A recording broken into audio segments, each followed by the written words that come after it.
Do you have a brand new bike? Congratulations! A bicycle can truly be a life-changing purchase, but there's a few things you should do to it to get the most out of it. Oh, and if your bike isn't new, this might still be helpful, so stay tuned. Number 1. Check those tyre pressures. Tyre setup can completely transform how your bike feels to ride. This applies to almost every bicycle available, unless your bike has solid tyres, but there's a reason those aren't a popular choice. Whether the bike's been on a Walmart shelf or in a cardboard box on the way to you, the tyres have probably lost some pressure and need to be inflated. This is ideally done with a pump with a pressure gauge on it. If you're in a shop that sells bikes, ask to borrow one. If you're at home and you need one, maybe ask a friend to borrow one. Or if you can, buy yourself a hand pump or a floor pump with a pressure gauge included. I'd recommend when you go riding that you always have a mini pump or a hand pump on you, so it's probably a wise thing to purchase first. Your tyres will have printed on the side a recommended pressure range in PSI or bar, which your pressure gauge will too. Inflate to that pressure and your bike's going to feel its best. You'll also avoid things like pinch punches, annoying punches that happen when you don't run enough pressure and the wheel rim impacts the inner tube when you hit bumps. As I mentioned earlier on, tyres lose a little bit of pressure over time, so I always check them before I ride. Number 2. Torque those bolts. Torque is the measure of force you apply to a bolt, and if you don't tighten the bolts on your bike to the correct torque, they could come loose and your bike will fall apart. That's bad. You could also over-tighten them and your bolts will explode, or you'll break your components, which is also bad. If a bike shop sold you your bike, it's their responsibility to make sure this is done. But there's no harm in asking them to make double sure. If you've bought your bike online, you'll have to build the bike and check the torque settings yourself. To do this, you need a tool called a torque wrench.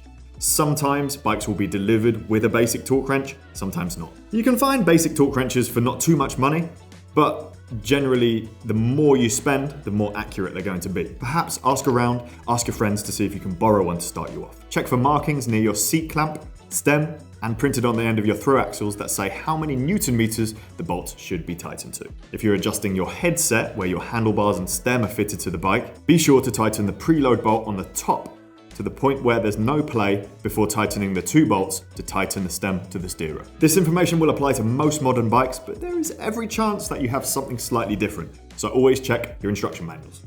Number 3, get that saddle level. Most saddles work best when they're set up parallel to the ground. If they're set up pointing down, gravity means you'll end up sliding to the end, sitting on the nose where there isn't very much support. If it's set nose up, then you end up posteriorly rotating your pelvis, which means it feels like a longer reach to the handlebars, creates other issues as well. Of course, there's going to be exceptions, but for most people, starting off with your saddle level is a good shout. You can try and get it level by eye, or use a long spirit level over the 2 highest points. This applies to most modern saddles. Some of them with more funky shapes will be exceptions. If you're still uncomfortable and your saddle is level, try reducing your saddle height slightly. If you're still uncomfortable, try changing the saddle. First stop would be one with a nice big pressure relief channel in the middle. Number 4, bar and lever rotation. Now, this one is a little bit more advanced and applies to most drop handlebar bicycles. I don't know who they've got setting up the bikes in these factories, but bikes notoriously arrive with handlebars and levers set up incorrectly. Thankfully, it's a relatively easy thing to fix as long as you're confident rewrapping your bar tape. First, we want to get the end of the drop handlebar perpendicular to the ground. Just by doing this by eye is fine. Step 1, loosen your stem bolt slightly at the front of the handlebar so the bar can move slightly.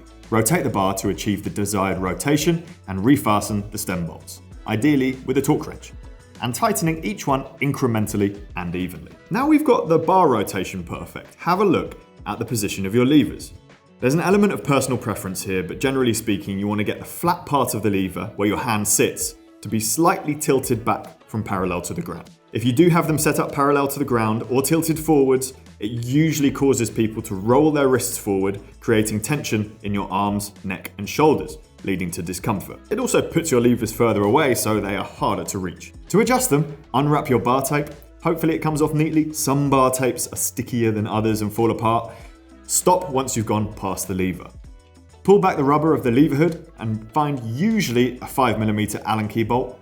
Loosen this bolt and you'll be able to wiggle the shifter into its new position and re-tighten the bolt. You can also adjust the angle of the lever left and right at this point if you so wish. Rewrap the bar tape, probably use some new electrical tape to keep things looking neat, and jobs are good. Number 5, another one for drop bar bikes here, lever reach adjustment. Now the vast majority of levers these days have lever reach adjustment. What is lever reach adjustment, I hear you say? It's a little screw on the lever that moves the lever closer or further away from you, which is fantastic if you have really big or really small hands. This wasn't always a feature on cheaper group sets and now seems to be commonplace. Every manufacturer will have their adjustments in slightly different places, and it usually involves peeling back the rubber hood on your lever. Have a look at the tech docs or your instruction manuals to find it, or just have a look under the hood, I guess. For the sake of demonstration, here's a Shimano Claris lever, and the bolt is hidden under the hood here. Stick an Allen key in and rotate one way or the other to adjust it. Number 6. Is your bike second-hand?